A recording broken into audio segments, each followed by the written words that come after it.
sickest podcast. Tune in for the audio, or you can even watch back. Giving players all the props, or put them on blast. We don't give no hot takes, only talk facts. We're giving all our devotion, riding high on this wave of emotion. Going all out, yeah, cause this is our time. No, ain't no stopping us till we reach the finish line. All in, we came here to win. We're gonna give everything. S-I-C-K on the run. S-I-C-K, sick, sick. On fire, we're ready to fight. We'll bring the house down tonight. S-I-C-K on the run. S-I-C-K, sick, sick.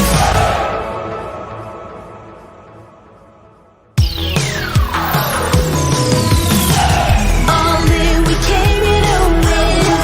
We're gonna give everything. S-I-C-K on the run. S-I-C-K, sick, sick. S-I-C-K is the sickest podcast. Tune in for the audio, or you can even watch back. Giving players all the props, or put them on blast. We don't give no hot takes, only talk facts. We're giving all our devotion, riding high on this wave of emotion. Going all out, yeah, cause this is our time. No, ain't no stopping us till we reach the finish line. All in, we came here to win. We're gonna give everything. S-I-C-K on the run. S-I-C-K, sick, sick. On fire, we're ready to fight. We'll bring the house down tonight. S-I-C-K on the run. S-I-C-K, sick, sick.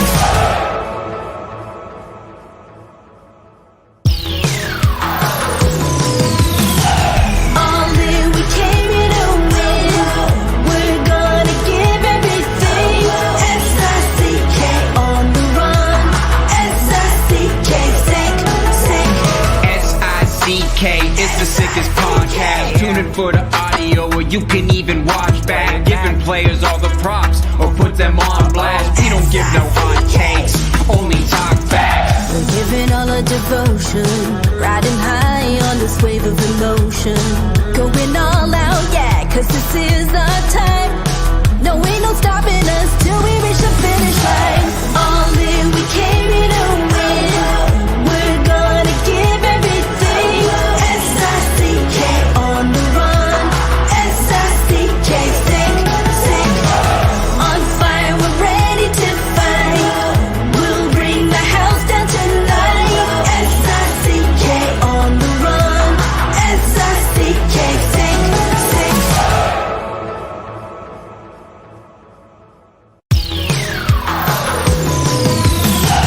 All in, we came here to win. We're gonna give everything. S-I-C-K on the run. S-I-C-K, sick, sick. S-I-C-K is the sickest podcast. Tune in for the audio, or you can even watch back. Giving players all the props, or put them on blast. We don't give no hot takes, only talk facts. We're giving all our devotion, riding high on this wave of emotion. Going all out, yeah, cause this is our time. No, ain't no stopping us till we reach the finish line. All in, we came here to win. We're gonna give everything.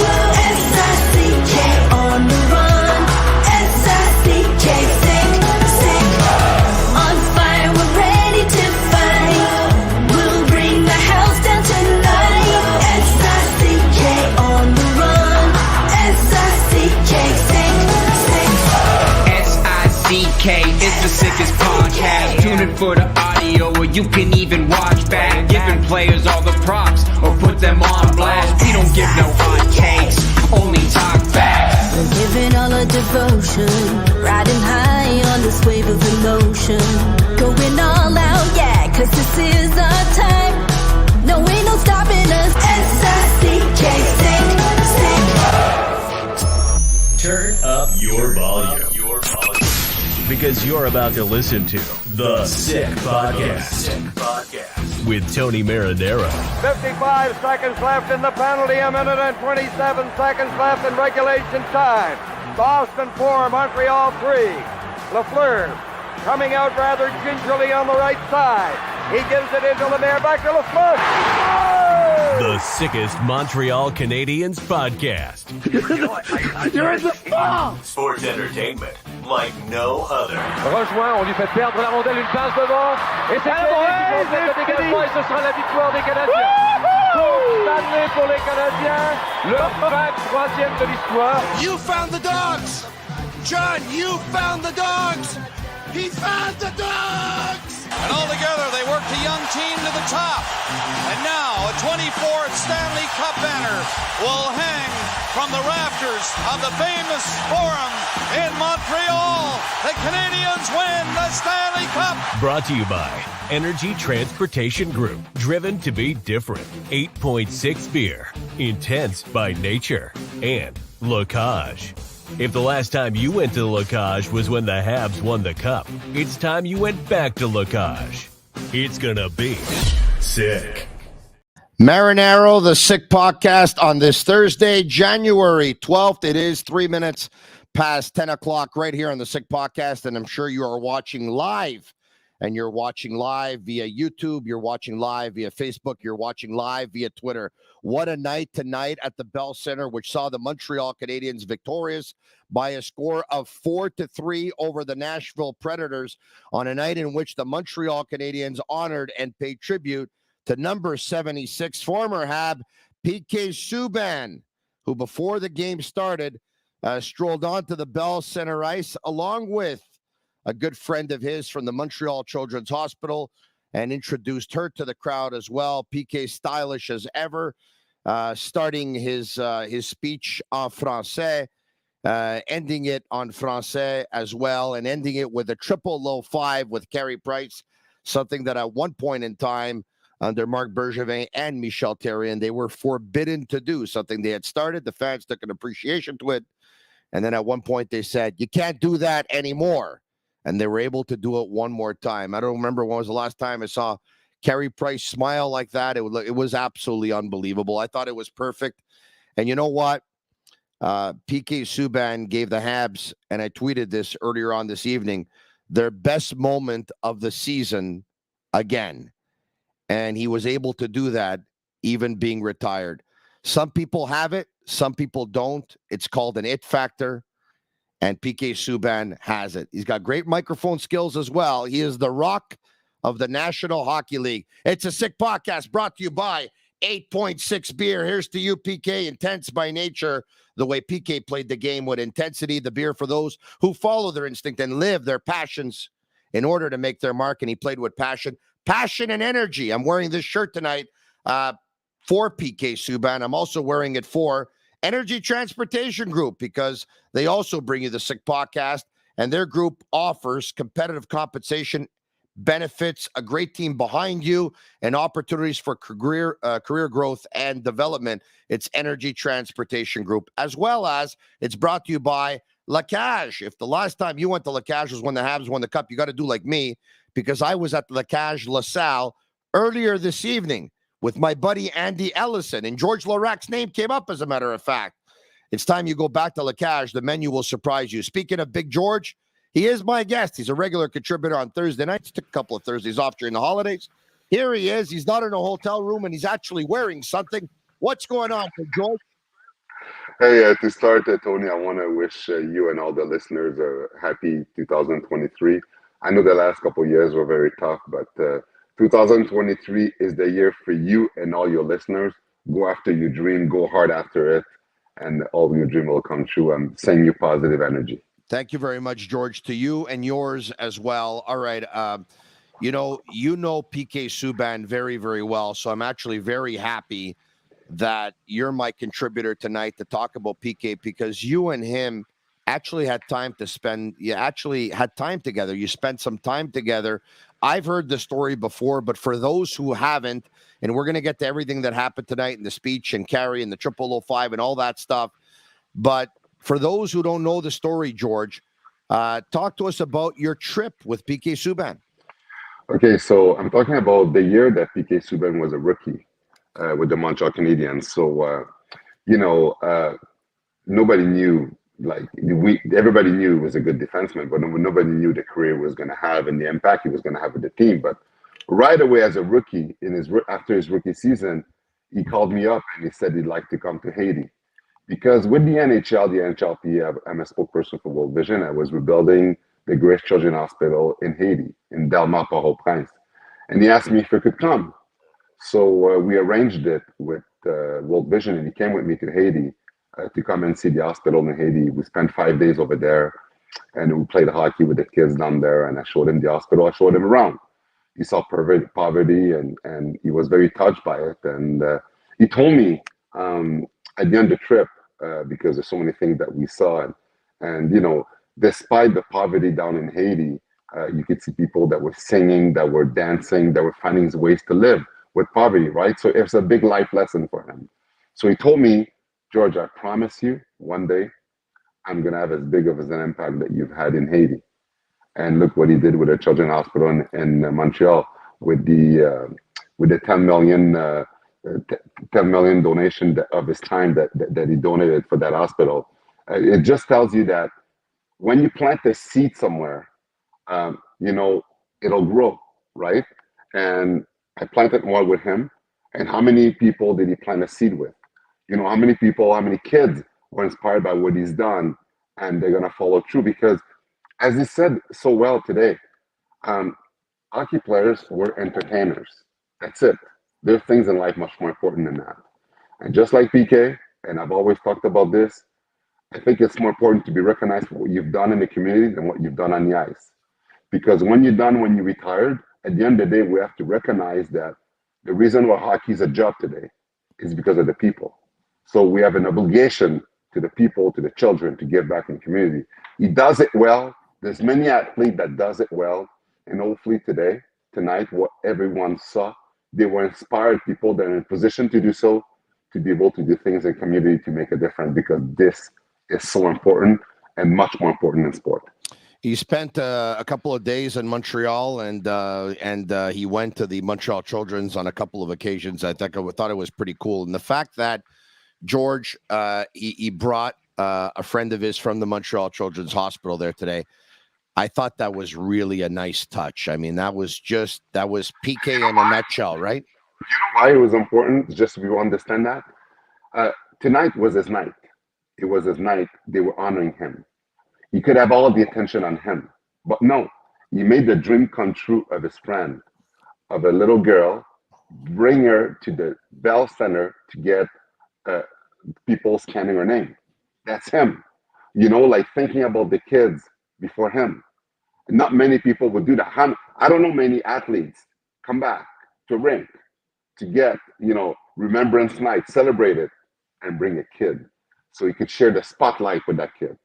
That's the type of guy that he is, and that was incredible and not surprising at all. Yeah, and look, you know, I think one of the things that I think is very unfortunate, and I even talked about this last night, but it's manifesting itself on the YouTube live that we have going on right now on the chat, is that a lot of people are saying that at one point in time, or on one occasion, or on a couple of occasions, PK actually said that he donated the money and he didn't. Folks, can we please?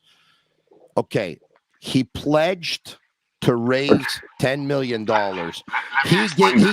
He gave some money. He also gave his time. But what I want to get to, George, just before we get to you on this matter, is, George, whether it was he raised $9 million and he donated $1 million, or he raised all the $10 million, or he raised $8 million and he donated $2 million, at the end of the day, it was a promise that the Children's Hospital was going to get $10 million, and they're getting $10 million.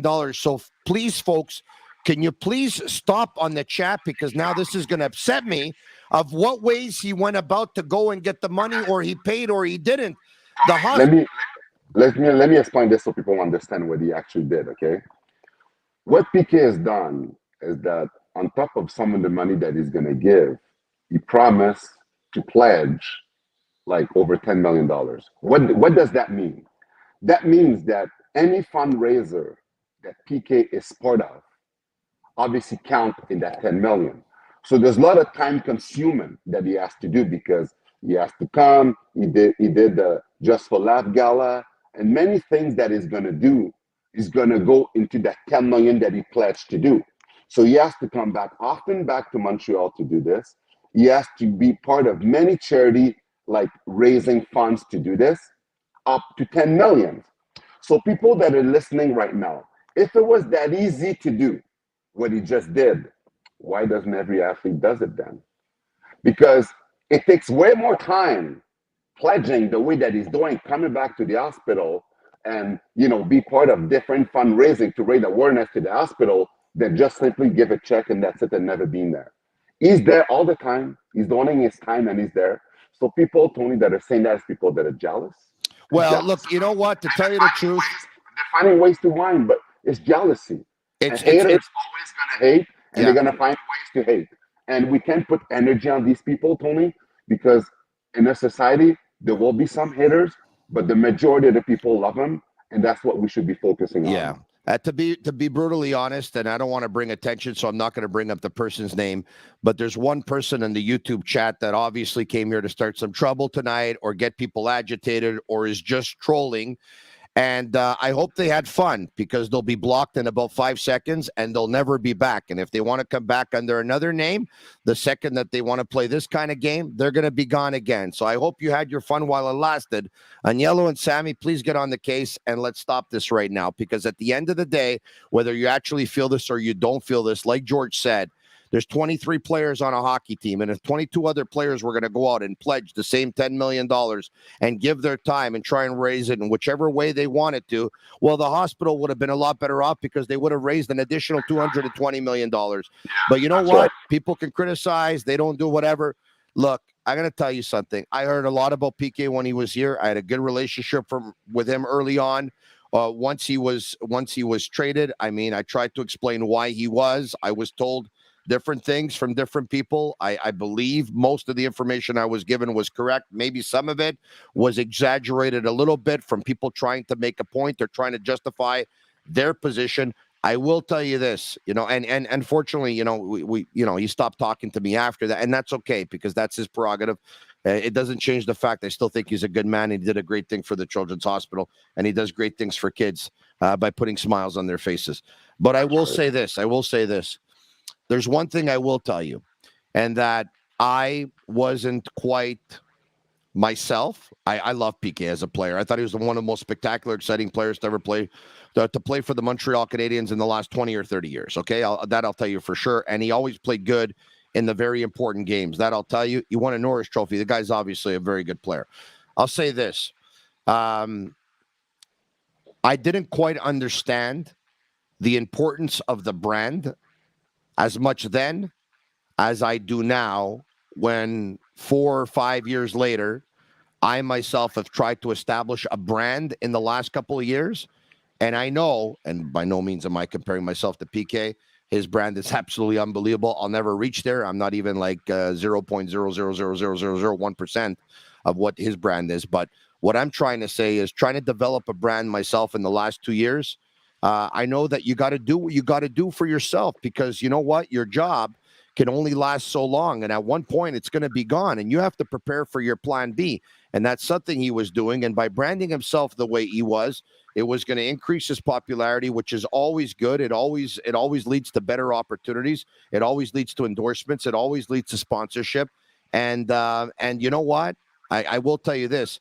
Once you start developing your brand and you do it pretty good and others around you aren't doing it at all or aren't doing it as good, it's going to rub some of them the wrong way. And some of them are going to say, hey, this pisses me off. This guy's making more sponsorship dollars than I'm making in salary alone. And George, when I look back to what everyone said and this and that and whatever, there's no doubt in my mind that although maybe some people were saying the truth, because let's face it, nobody's perfect, there had to be a little bit of jealousy in there. There's no doubt in my mind. Some were jealous of his status and his popularity. Tony, I was there during that time. Remember, I was just released the year before. So I knew all the guys and I know what was going on. And it was jealousy because you're right. He was making more an endorsement than people were making their own salary in the NHL. But the one thing that people have to realize and understand is that despite all that, all the extra that he did for his own brand, on the ice, did he deliver? Was he physical? Was he producing? Was he producing in the playoff? Was he a big-time player? Did he win a Norris Trophy, last defenseman that did it with Chris Chelios? How was he on the ice? Did his off-ice in Montreal, made him struggle when he played in Montreal? No, nothing. He was bang on. He was a gamer. Was he afraid when they played Boston? No, he was a gamer. George, I'm going to tell you something. When he was playing with the farm team, if you recall, late in the season, Andrei Markov was hurt, right? The Canadiens went into the playoffs. They called PK Subban up for 2 games or whatever it was that season, okay? Those 2 games that he played before the playoffs, I knew he was going to be a star watching those 2 games. And in the playoffs that year, which was the year, if memory serves me well, which was 2010, when they beat the Washington Capitals in 7, they beat the Pittsburgh Penguins in 7, and then they got eliminated by the Flyers in round 3 in 5 games. He was fantastic in the playoffs. Yes, he was. And again, everybody wants to talk about his off ice. How was he on the ice? That's the most important thing. And that's why it's like we can't stop people that are talking about negativity, because there's double standard, Tony, because look at Goulet. Goulet, when he was healthy, Goulet defense on the Canadiens, he was one of the leaders in the NHL in turnovers, minus 16. Nobody said anything. He was one of the best defensemen for the Canadiens. He's learning, and it's all good. When PK did 1 turnover, what did people do? That's all they talked about. Oh, he's a turnover machine. He's an offensive defenseman. Obviously, it's going to happen sometimes. But in the plus-minus, defensively, he was the most reliable defenseman in the Canadiens anyway. He was the most physical one anyway. But that's why it goes back to let you know that haters always going to hate. They're always going to try to find little loophole to criticize them. But the majority of the people love them. He brought it on the... Look what he said tonight. He told the players that if you leave it all out on the ice, people, they're going to love you. And it's true. He left it all on the ice, and they loved him. And as you know, how many guys in the lineup tonight, Tony, will get their name honored in Bell Centers in like 20, 30 years? How many of them? How many? That's why. So that's why it's like, you know, what he's done is remarkable. And just so people know, Markov was invited to tonight, yes, but he couldn't because a lot of people are asking Markov close to 1,000 game. Why wasn't he? He will be honored eventually. He couldn't. Yeah. But he was reached out, obviously, because they wanted to do this for him too, but he couldn't. George, I mentioned a couple of games he played in 2010 before entering the playoffs. In the playoffs he had in 2010 versus the Capitals, versus the Penguins, and versus the Flyers. I'll take it another step. The following year in 2011, right? That's the year they got eliminated by the Boston Bruins in round 1 in 7 games. In the second period of overtime, Nathan Horton scored the goal to have the Bruins advance. They went on to win the Stanley Cup that year, but PK Subban tied up that game with about a minute and a half to go. He tied it up at 3 with a cannon from the point that Tim Thomas ducked. There's 2 goalies I saw duck on PK Subban's shot in his career. Tim Thomas was one of them, and I don't know if you remember, I think it was in a playoff game, or I don't know if it was a playoff game or not, but it was versus Ottawa and Andrew Hammond. Hammond ducked as well on a PK Subban shot. Here's some quotes that he gave, George. I want to bring up a couple of quotes. Okay. Here we go. Bring that same energy to the game that you see the fans bring every night to cheer you on. I didn't win a Stanley Cup here, but I earned their respect with how hard I worked on the ice. Here's another one. I agreed to do it on the phone. In your time and career, especially when you get to play for the most storied organization of all sports, and they want to honor you in any way, I think it's a no-brainer. One more. I wanted to do every time I put that jersey on is play with that passion, and I hope that's a message to the current players and players that are going to put on the jersey in the future, that these guys will love you no matter what if you leave it all on the ice. So leave it on the ice every night.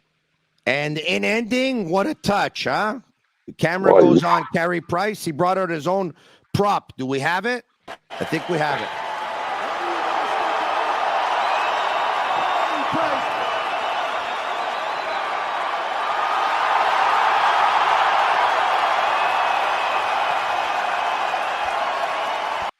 And you heard you heard the applause. You heard the applause just go up by, I don't know, like 50 decibels or whatever it was.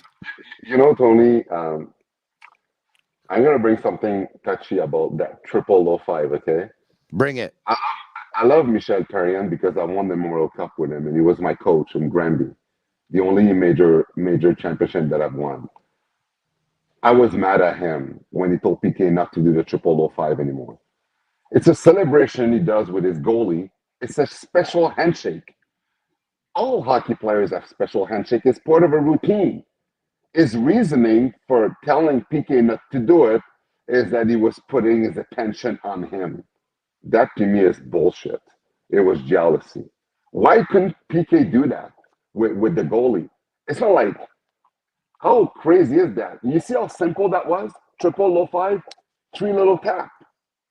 And he couldn't do it. The coach told him not to do it. That's why he stopped doing it, because he's putting the attention on him. Are you kidding me? So every time I see this, I love the fans' reaction and everything, but it just reminds me of how, Look, you know, everything that he did, we wanted to come and shut him down or whatever, or he's not fitting into our mold. Yeah. So no, don't do that. It was insane, man. I'm going to tell you something. I got to know Marc Bergevin, and I got to know Michel Therrien. I also got to know Jeff Molson. I'm going to talk to you about Bergevin and Therrien for a second here. I like them. I don't have a problem with them. I think they like me. There was a mutual respect there. So I'm not gonna talk bad about, you know, we respect each other. But I will say this. I just think they're old school. Yeah, good point. And I think that Jeff Molson, when all of this happened, wasn't prepared to deal with a situation of branding. The Canadiens brand has to, you know, be, you know, the focal point and the center point, and two brands coexisting at the same time. It was problematic. I know something about that. But you know, I think Jeff Molson's changed. I really believe that, you know, hanging out with Jeff Gordon, hanging out with Kent Hughes, hanging out with Marty St. Louis, all of a sudden different people come in, different ideas. And I don't know, because I haven't spoken to Jeff Molson, but I just get the feeling from the outside that he's more modern day now. And I wonder, as I was watching the game tonight, I wondered if Jeff Gordon, Kent Hughes, and Marty St. Louis was the coach when Subban was there, would he have been traded? And we'll never know. Well, actually, Martin St. Louis, he was asked about Subban today. And I know you don't have the clip, but I don't like his answer. Martin St. Louis always having answers to the media, and he was skating big time when they asked him about PK. And he was like, and then he ended up saying he talked a lot. Like, forget it, man. No respect. It was a special night. Just what Martin St. Louis said about PK, it was totally wrong. I didn't like it. You didn't know him. You knew what people said about it. You never coached him, and the way that he talked, kind of like he was in the room that he wasn't. I didn't like it. I didn't like his take, and you should listen to it. And from his answer that he's had, he would have got traded if Martin Stanley would have been his coach. All right. Well, once again, we'll never know, but I appreciate your opinion, though. There's no doubt about that, okay? And I'm sure that everyone watching right now on YouTube Live, Facebook Live, and Twitter Live definitely appreciate the fact that, George, you have an opinion. I think it's cool to have a collaborator who, even though he was coached by Michel Therrien, you won a Memorial Cup together, he comes on and he says, you know what? I didn't like when he did that. I think that's cool of you, you know, to just voice your opinions like that. I talked about PK before, and I talked about him kind of like being the Rock with the microphone skills. And the more you think of it, he was kind of like one of these wrestlers, right? He was a hockey player, but he was kind of like one of these wrestlers in terms of wrestlers are sports. They're entertainers, correct? And there's no doubt that he was an entertainer, and he played with a lot of passion. But when I said it before that, you know, he has this it factor, let me elaborate on that. I got the feeling tonight, whether it was a fact or it wasn't a fact, whether it's true or it's not true, I got the feeling tonight that PK's speech lit a fire under the players. I got the feeling that his words not only, inspired a fan base and touched a fan base, I got the feeling it touched the players too. Did you see the way they came out tonight in the first period, especially? Well, okay. I'm gonna bring something else that doesn't go in the direction that you're saying. One of the guys that didn't like PK Subban is Brendan Gallagher, and Brendan Gallagher is the heart and soul of this dressing room. If the guy came out tonight, it's not because of what PK said, because if you listen to the interviews to Kovacevic and the guys, what they've said about PK, you're going to understand what I just told you, because the media asked the players about it, and it was not good. The answers was not good. The guys came out because the coach was not happy about the last game. The coach said there's a lot of passengers. They play with 11 forward, 7 D-man. Everybody was fighting for a spot because there was going to be repercussion. They were playing at home. The fans were fired up.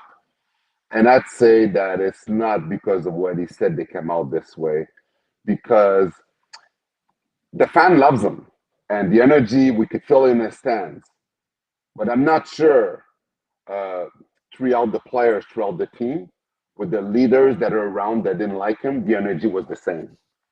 So that's why I would say Cole Caulfield was interviewed at the end of the game, and he was asked about PK's speech, and his answer, I thought, was good. His answer was good, and it was like... His was good. His answers was good, but I'm talking about some of the other guys that have done it. Like Caulfield is the young guys. Some of the young guys, they don't mesh into it. And again, guys, remember, they're intelligent. When they're in front of cameras, and they know, and then the night was special, you don't want to get some heat on you. So remember, guys are smart. They know how it works. They know the market in Montreal. But I'm just telling you that they came out because they had to. They played very bad last game in front of their own crowd. And Nashville, second game in 2 nights, they jumped on them. They're a bit tired from last game. There's a lot of factors that come into effect. And, PK was there for the crowd. But all I'm saying is that I'm not sure the consensus was the same for the players. Okay, I'm going to really put you on the... I think I got a really good question for you now. And there might not be just one answer or right answer, but I'm going to try and demand one from you anyway, okay? PK Subban was traded from the Montreal Canadiens. Who precipitated his exit the most? Jeff Molson, Marc Bergevin, Michel Therrien, Max Pacioretty, Brendan Gallagher. Brendan Gallagher and Max Pacioretty together. Those 2 guys together. That's why also every time PK played Montreal, him and Gallagher were going at it because he knew that and stuff. So those 2 players, they went up to the GM and they forced it. If you recall, there was a quote from Gallagher at one point. I don't know if we have it. I don't think we have it right now. But remember when he said, well, PK Subban does what PK Subban does. He comes in here and he tries to make it all about him. It's a game that Nashville played in Montreal and Nashville won. Remember that? Yeah, I do. Like Gallagher was really ticked off at the end of the game, like really ticked off. Price is hurt, right? And he's pretty much done, right? Yeah. He was there for PK. What was Gallagher? What was he? I didn't see him. Why do you think he wasn't there? Price was there. Gallagher has been with PK all his years. From day one, he was there. So what you're saying is that not to say that PK didn't rub Bergevin the wrong way or rub Therrien the wrong way or rub Molson the wrong way, but what you're saying is it became an issue to begin with because Pacioretty and Gallagher brought it to the attention of the coaching staff and the management team that this was a problematic player in that locker room. And these 2 guys were the leader of the dressing room. So you remember, in the dressing room, you have a group of leaders that everybody, the pulse is around them, right? And your leaders, they're the one that has the soul of the dressing room, the heart and soul of the dressing room. So they don't like you. Get the guys with you on your side. That's it. It won't work. And what are they going to do? They're going to trade Pacioretty and Gallagher keep Subban? Like, you know, they brought that up. It became a problem. There's jealousy also. Gallagher did say a couple quotes that were not good, that you knew that with some of the quotes that he's done when he was there, that he didn't like him. Just the way he looked at him sometimes when they were filming the teams, you could just see it. And yeah, so okay, tonight. So Pacioretty and Gallagher were not presidents of the PK Subban fan club. Does that lead you to believe, even with all your admiration that you have for PK, and even though you spend time together, does that lead you to believe that either A, Subban wasn't a team player, or B, Pacioretty and or Gallagher were jealous of Subban? No, I think there was jealousy in there because the way that he plays, he was a team player. Yes, outside the ice, his brand was sometimes more important than, let's say, going to a team dinner. Yes, when he talked about mistake, that's type of the stuff that he's talking about. Sometimes the team would go on the road, and other than eating with the guys, would find the biggest superstar, go eating with them, and put this on his social media. So that's what he was talking about when he was talking about mistakes. But at the end of the day, when you go to war in the NHL business of winning, you want to go to war with gamers. And when it was time to play, he was a gamer. And I'm talking about Montreal. His best year was Montreal. I'm not talking after whatever. His best year was Montreal.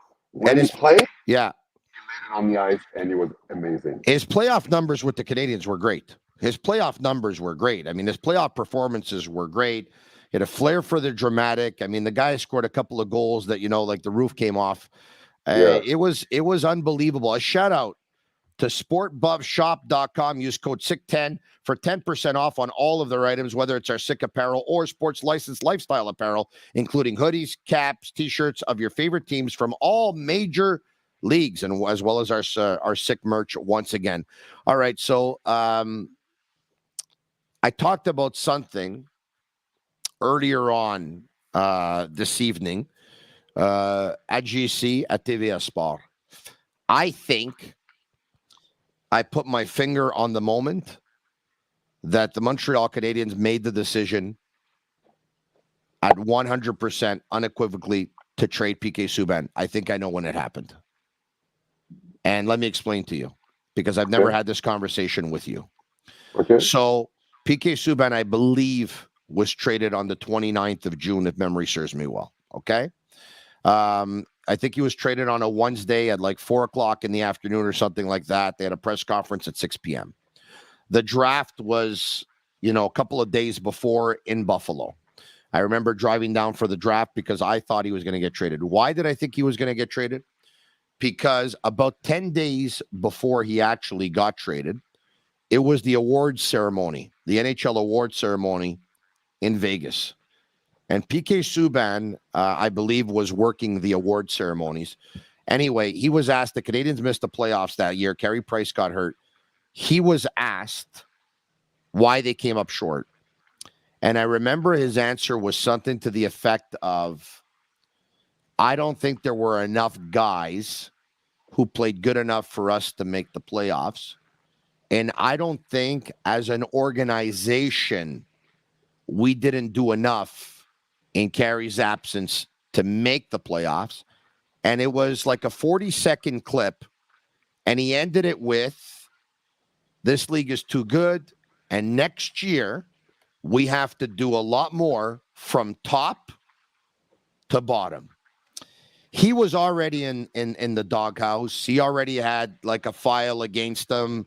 Pacioretty thought he wasn't buying in the locker room. Brendan Gallagher wasn't the president of his fan club. Michel Therrien took away the triple low five. Jeff Molson wasn't happy that he was branding the PK 76 changed the game forever stuff and all that stuff. So there was a little bit of a file there.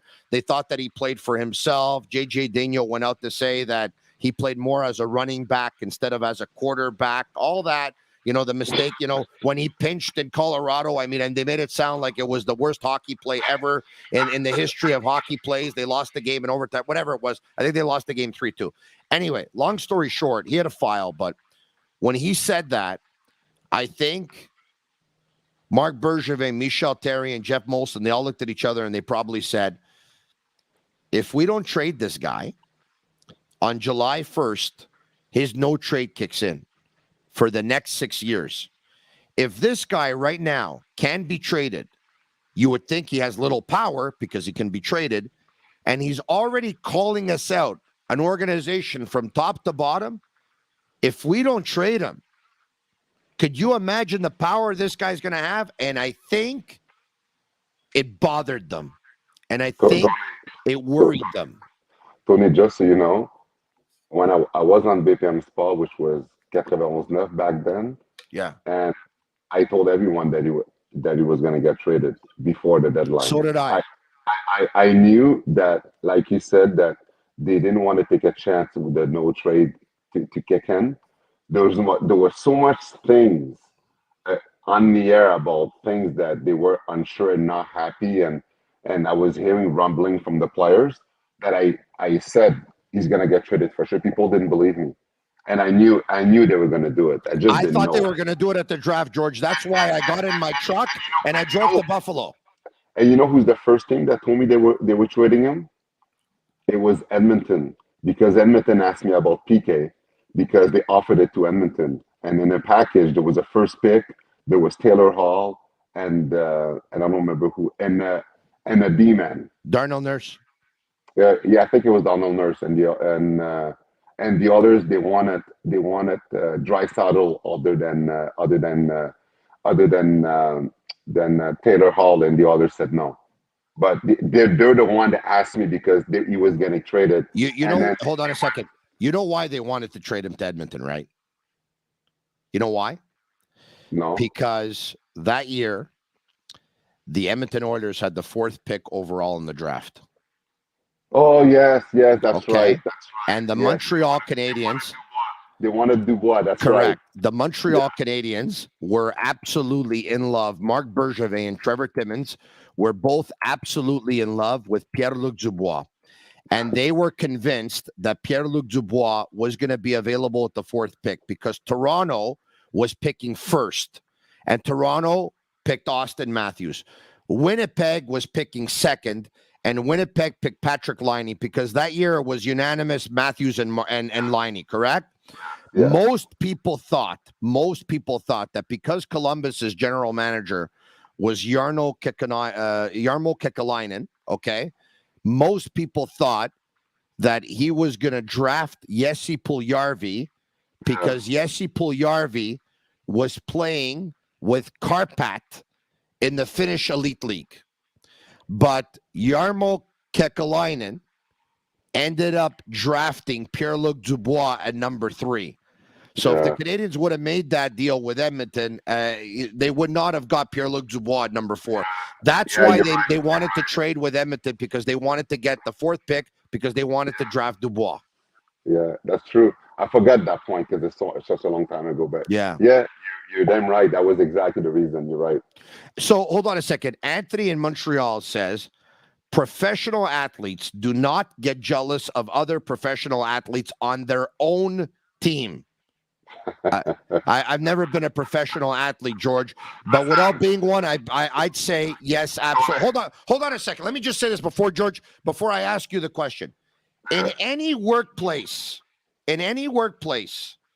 when others see some that work there that have a more position of privilege, a better title, more money, more benefits, more popularity, more anything.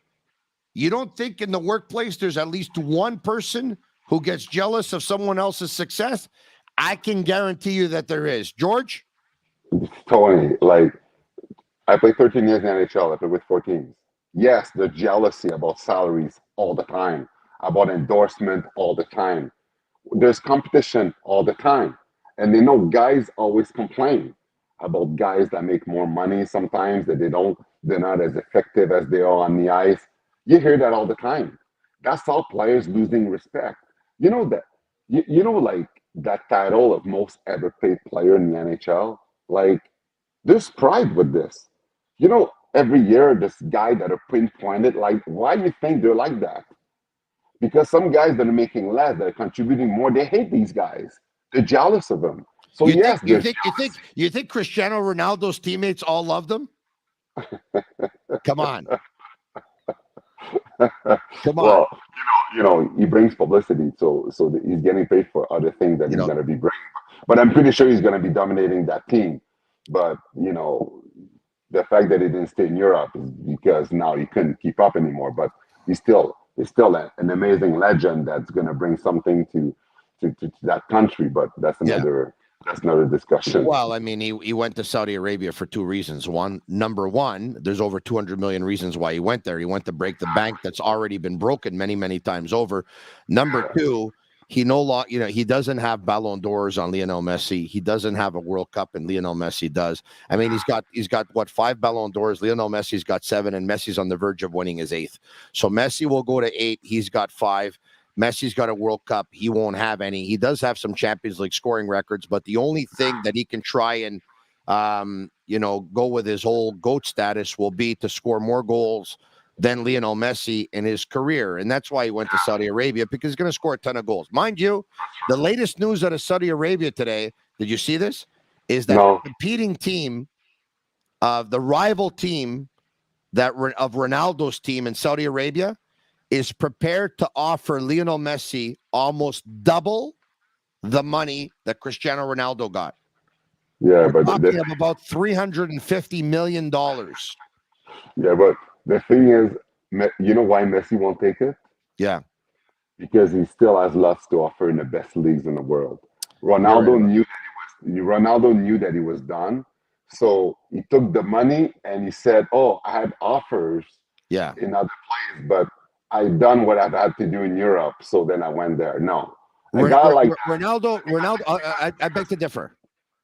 Ronaldo's not done.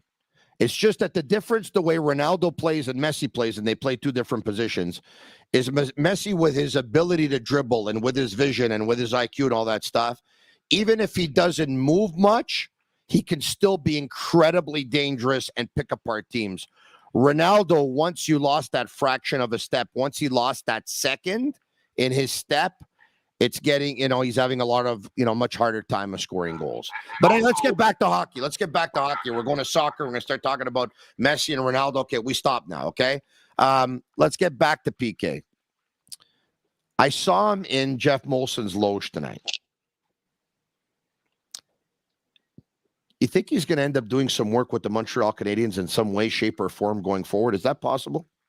No, because he has a really good contract with ESPN, and he wants to get involved with an NHL team. He wants to grow his profile in the States, and he's not going to come and die in Canada. Hockey wants to grow in the States, and they're using his profile to do so. And the fact that he's hanging out with Stephen A. Smith to learn the ropes about being flamboyant, talking about hockey and stuff, is in the right place, and he's not going to trade a spot. But I'm not talking to you about a full-time position. I'm talking to you about making 5 or 6 appearances a year and being an ambassador for the team. He wants to be an owner in the NHL. It's not going to happen here. He's not going to be part owner in Montreal. No. He wants to be part owner. Yeah, he wants to be part owner of an NHL team. Yeah. So, with his popularity, a team could be interested to get his publicity. So his spot is in the States with ESPN, where he's going to grow. So I don't see him coming back, man. Yeah, when it comes to business, he's had a tremendous mentor in Joel Leonoff, among others, right? And that's one of the things that when you said a lot of players here hung around with a lot of players, PK, when he was here, he hung around a lot with Joel Leonoff and Joel Leonoff's friends, a lot of people who did very, very well in business. It intrigued him to hang out with CFOs and hang out with CEOs and to see how they conduct themselves and to see how they do business. And you know what? You got to hand it to him, man. We're talking about a very smart guy. Like even tonight, his speech, by the way, it's not rehearsed. There's no notes. It's not on the Jumbotron. He's not reading from an iPad. it's from the heart, and he touched on everything he needed to touch on, from hello to Lise Beliveau and blowing her the kiss, and he has it, man. It's an it factor. You're born with that stuff. You either have it or you don't. He has it. Just like you have it with the Sick Podcast. You're born with it, and that's why you're on every night, bro. Well, for a second here, I'd like to be a little bit humble and say, no, George, please. But listen, I think I got it. What can I tell you? Do I have it as much as PK? No. But all kidding aside, George, I'm going to tell you something. I appreciate the compliment. I know you're half joking, but I also know you're half serious. I'm going to tell you something, George. I'm going to tell you something.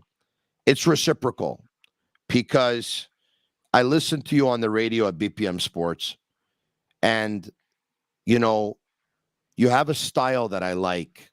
Why? Because you're a man of the people. You always give time to the listeners and stuff like that. I really, really appreciate that. Look, tonight, to be honest with you, earlier this evening, I had supper with someone who used to listen to me on the radio and now is watching the podcast religiously. And yesterday, his name is Andy Ellison, by the way, who I didn't know, but he became a friend because he used to listen to me, and he reached out to me. And yesterday I had lunch with Wendy and Stefan, who used to listen to me on the radio and now watch the Sick Podcast. And they came down from Toronto, and they reached out to me, and they want to know if we could meet for a coffee. And I said, yeah, I'll take you guys to lunch. And so, but I got to tell you something. So I appreciate that in you, because I think it's a great quality to have, to be a man of the people. I think you're a man of the people. The way you do your radio show, George, for some, it may not be perfect. For some, this or that or whatever. No one's ever unanimous. You're not. I wasn't. You do it with passion and energy. And this is why I had this shirt made, okay? Because a lot of people have approached me and said, let me ask you something. How were you able to pull off the ratings that you did? Like what is it? And I said, passion and energy. Yeah, but no, but I don't mind. That's what it is. But the thing is I said, I don't mind giving away this information of passion and energy, thinking, because this has to be in you. You can't fake this stuff. You know what I mean? If you fake passion and or you fake energy, people are going to see right through you. You almost got to be born with it. And George, personally, I think you have a gift. I think you have this passion. I think you have this energy. And I think you're a man of the people. I appreciate you saying what you said, but I want to let you know the respect is mutual. Oh, thank you, brother. Thank you. Awesome. I said, hey, by the way, your name came up tonight. I'm going to make you laugh, okay? So I got to find this, okay? Listen, okay, I got to get this. All right. Hold on a second. So I go to supper at La Cage La Salle. We went, by the way. I go to supper with Andy Ellison, okay? Andy Ellison is a wrestler, and he does his own promotions. He does his own shows, okay? And I'm going to try and put my phone to the camera here. This is Andy Ellison on the receiving end of Abdullah the Butcher. Are you ready? Yeah. Oh, my God. My God, he's big. So that's Abdullah the Butcher, and that's Andy Ellison split open, okay? Yeah. But so, anyway, I don't even know if I can say this.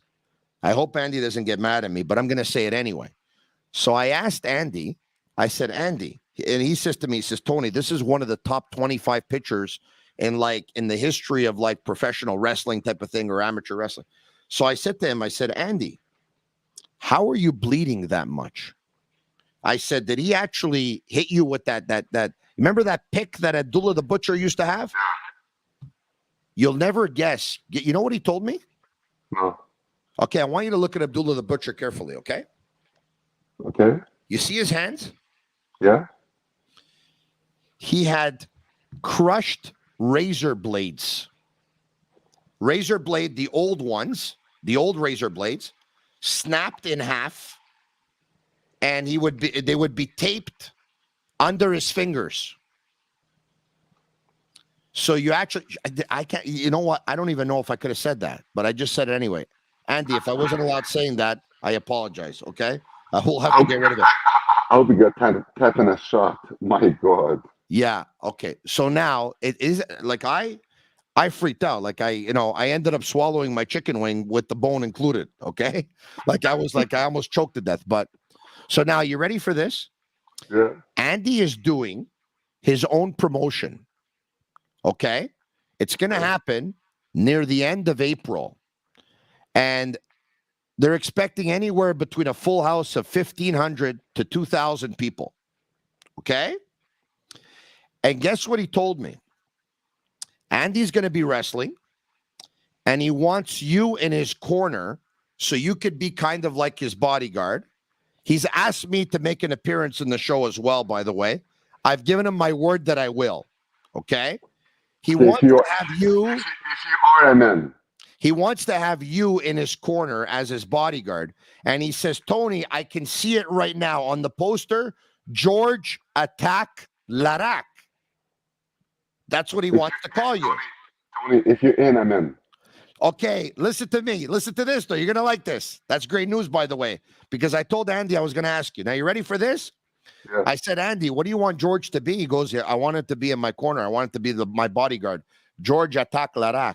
So I said, Andy, if you want him to defend you and be your bodyguard, don't call him George attack Laraque.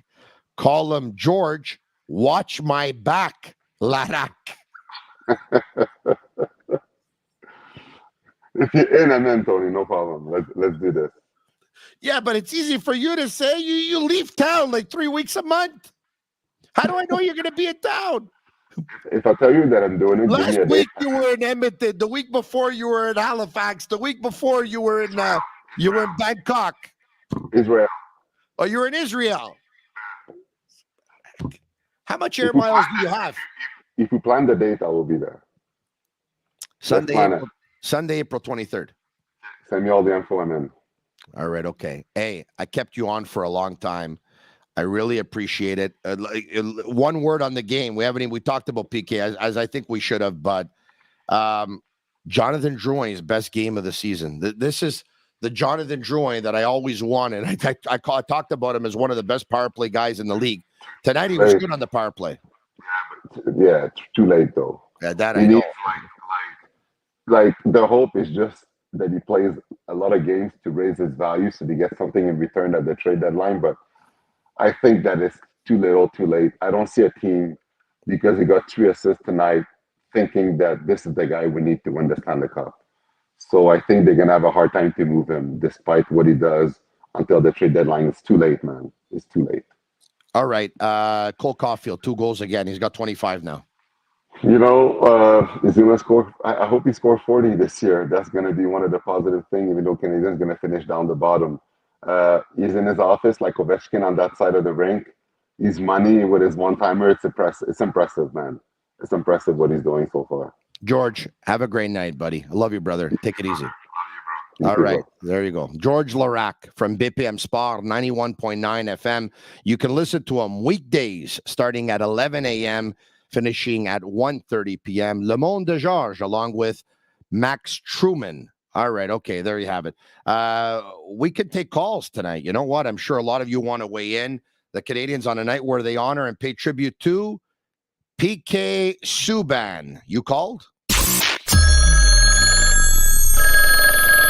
You called. Presented by Playground. Arbor Jackeyes fight, but it's going to have to be another time. All right, okay. You called is brought to you by Playground, your premier gaming destination located just over the Mercier Bridge, only minutes from downtown Montreal. All right, okay. So we're going to open up the phone lines at 1-888-585-SICK, 1-888-585-7425. On a night the Montreal Canadiens honored PK Subban. What a speech he had for the fans en français, in English as well. The triple low 5 with Carey Price. Everyone loved it. Everyone went nuts. You saw images of him in Jeff Molson's loge, or in another loge along with Jeff Molson, celebrating, pretty happy after Cole Caulfield scored a couple of goals. The Canadiens win by a score of 4-3. They look like a very inspired team after his speech. And George Laraque tells you that Max Pacioretty wanted PK Subban out, that Brendan Gallagher wanted PK Subban out, and that he thinks that if Marty St. Louis was coaching PK Subban instead of Michel Therrien, St. Louis would have traded him as well. Isn't that something? We'll get to your calls. We'll get to your messages as well. Agnello and Sammy Cavallaro back at Master Control. Open up these phone lines. And Marinaro, 1-888-585-SICK, 1-888-585-7425. Let's go. Let's break the internet tonight. PK Subban in town in Montreal with the Canadiens. They honored him. They paid tribute. He was at the Montreal Children's Hospital earlier in the day. He was there yesterday. He brought a friend of his on the ice. She always wanted to go to the Bell Center, and she wanted to hear the fans chant her name, and that's exactly what they did. And he talked to the players, and he said, if you play with the same passion that they have for this team, they'll love you forever. And boy, oh boy, we saw some of them play with passion tonight. Jonathan Drouin, his best game of the season, his best game in a couple of years, his best game in quite some time. 3 assists, 2 of which were on the power play. We saw Jake Evans play with a lot of passion and intensity. We saw Jesse Ellison pick up a big assist. He played good as well. Kirby Dach had 1 goal and 1 assist for 2 points. 2 goals for Cole Caulfield. Both of them came on the power play from his favorite slot. Set up. Bang, bang, play for Cole Caulfield. Let's get to your phone calls. 1-888-585-7425. Where are we going here exactly? Where are we going? I've been told that Agnello and Sammy are taking calls at 100 miles an hour. What? There's 100 people on hold right now? 100? Are you kidding me or what? I'm on the internal chat right now. We have a private chat, right? They just told me that there's 100 people on hold. So the lines are lighting up, and instead of just patching one through, they're taking each call and putting everyone on hold. But just give me somebody, you know? Of course everyone wants to talk about PK tonight. Come on. I think we need more manpower. It got to the point on the Sick podcast where we went from Sammy and his idea and hiring me. We got together. And then Agnello came on board. And then Juliana came on board. And then Rosa came on board. And Joey came on board. Got Matt O'Hayan on board. I think we're going to have to get more people on board here. Until they settle all this stuff with the phone lines at 1-888-585-7425. Let's take a few comments. That's probably a little bit easier. But I think we need more manpower and master controller on the board to filter through these calls. Nick G, Tony, your most memorable memory from PK Subban. My most memorable memory from PK Subban. Oh, I have a good one. Agnello and Sammy, can you come through for a second here? Because I want to ask you a question.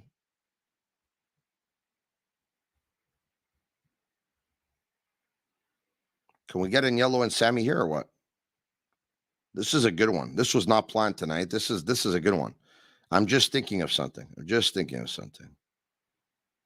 Agnello or Sammy, is there any way that somebody can come in or you can't come in here? Oh, the phone is on. You can't. Okay. All right. So let me ask you something, guys. If I send you a picture or a video, can you bring it up? All right.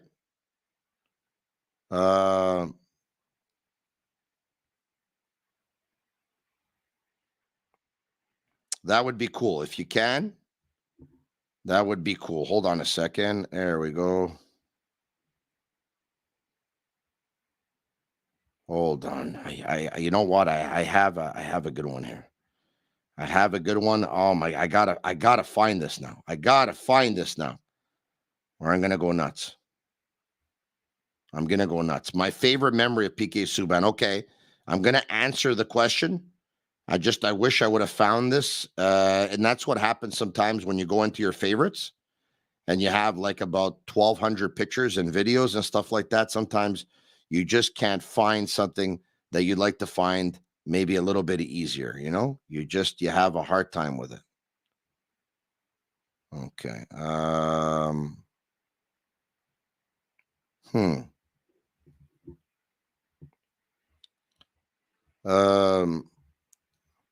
Agnello, can you bring up the picture or we can't do that either? There we go. Okay.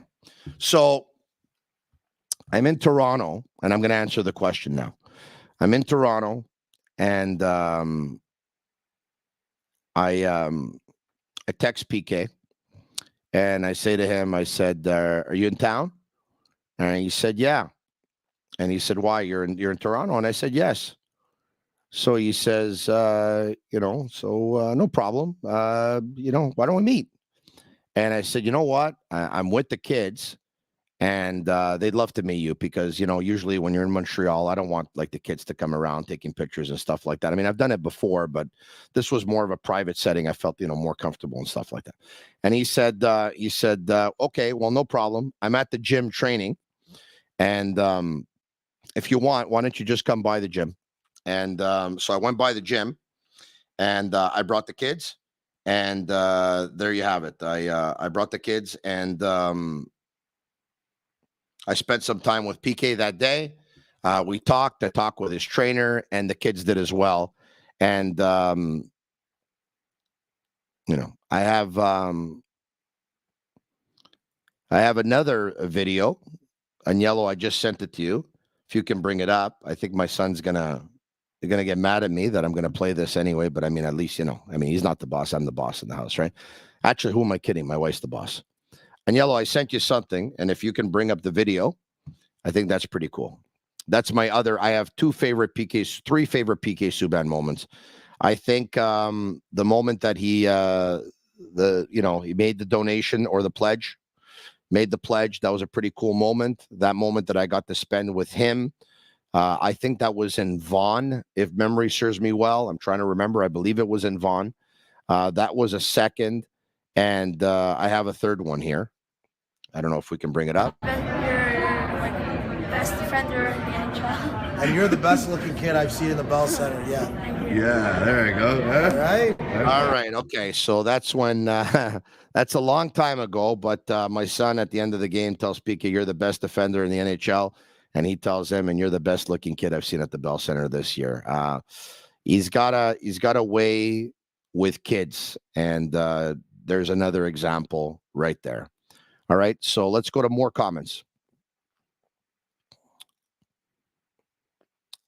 Why bother do it against Nashville if he even wasn't going to mention them?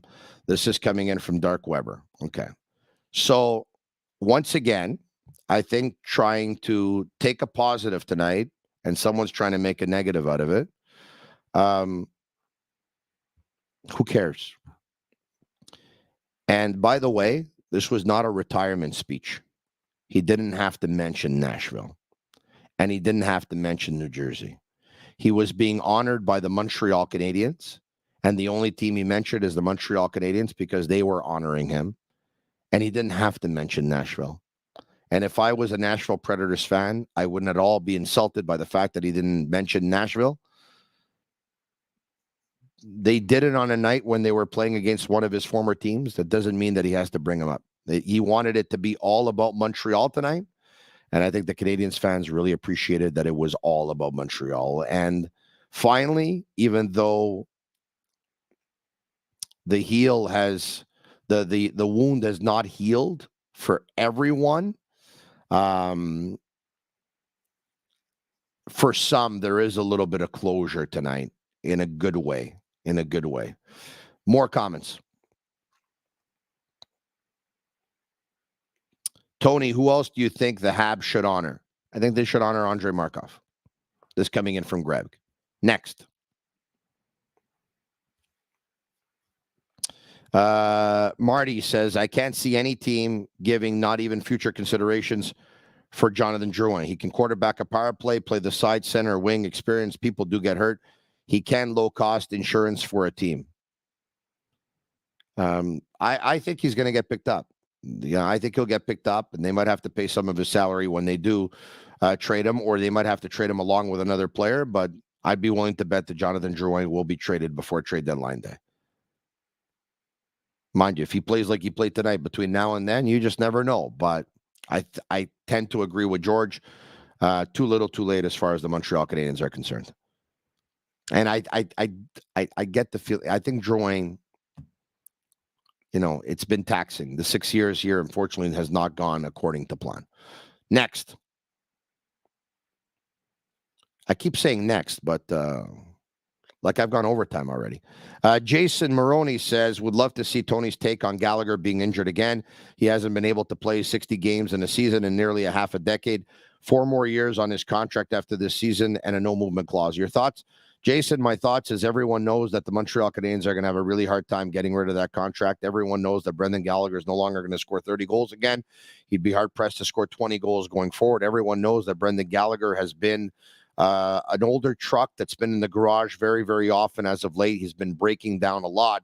And everyone knows that that is a contract right now that is very, very heavy on the books. I mean, I don't think there's anything else that we can say. And I don't think there's anyone else that thinks differently. And should the Montreal Canadiens trade Brendan Gallagher? Of course. Is another team going to pick up Brendan Gallagher with the contract that he has, paying the entire salary for the rest of the contract? Not a chance. Not going to happen. So, I don't know if they're ever going to find a way to be creative to make a trade happen, but it's going to be very, very difficult. Very difficult. Agnello and Sammy, I think we weren't able to figure out the whole phone situation tonight, eh? I'm not so sure if there was just too many and it jammed up the lines or something like that. And it's, I'm not sure what's going on, but why don't we do this? Why don't we take one more comment tonight? Tony, would you put PK top 5 defender that played in the National Hockey League? Well, no, of course not. But it doesn't take away from the fact that he's a very good defender. I mean, when you're talking about the best defenseman to ever play the game, you're going to talk about Bobby Orr. You're going to talk about Doug Harvey. You're going to talk about Nicholas Lidstrom. You're going to talk about Raymond Bourque. You're going to talk about Larry Robinson. You're going to talk about Dennis Potvin. Nowadays, you can talk about Victor Hedman. For sure, you're going to be talking about Cale Makar. I mean, you could talk about Serge Savard. He's a very good defenseman.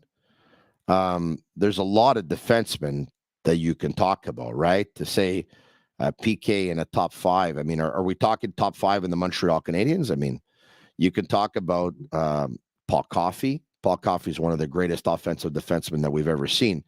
Along there, and Bobby Orr and Paul Coffey, the greatest offensive defenseman we've ever seen. There's several. If you want to talk stay-at-home defensemen, obviously you can talk about Scott Stevens. Scott Niedermayer was a very, very good defenseman.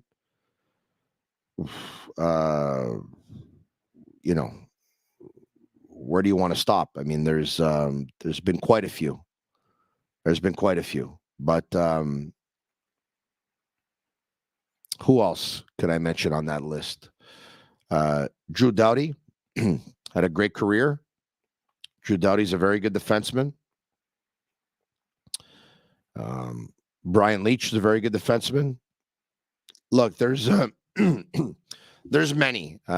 He didn't quite have that career, but he had a very, very good career. He had a very, very good career. PK Subban won the Norris Trophy. PK Subban was spectacular. He was exciting. He was flamboyant. He was entertaining. He played with passion. He played with energy. He played his best when the chips were down. He played his best hockey in the playoffs. He was a playoff performer. I mean, what more do you want? Right? What more do you want? Once again, I want to thank Laraque. I want to thank 8.6 Beer. And I want to thank Energy Transportation Group. I wore the shirt tonight, passion and energy. I wore it for you, PK Subban.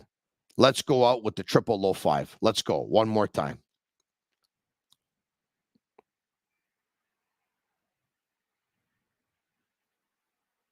Can we go out with the 0005? Yes, no.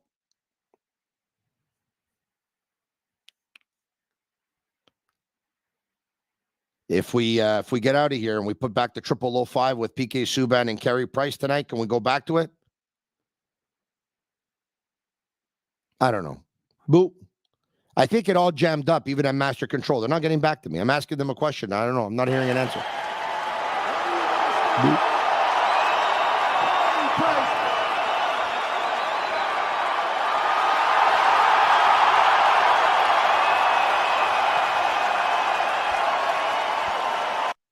I can't think of no better way to end the podcast tonight. For all of you watching on YouTube Live, we had great numbers tonight on Facebook Live and on Twitter Live. For you, my sick army, the Sick Podcast will be back tomorrow night, same time, same place, at 10 p.m.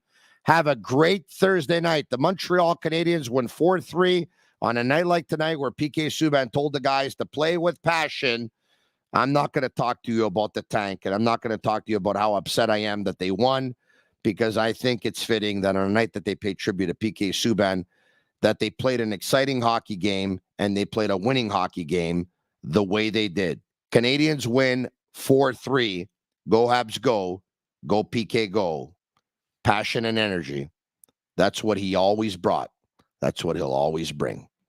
Good night, everyone. And that's a wrap. Hope you don't miss us too much until next time.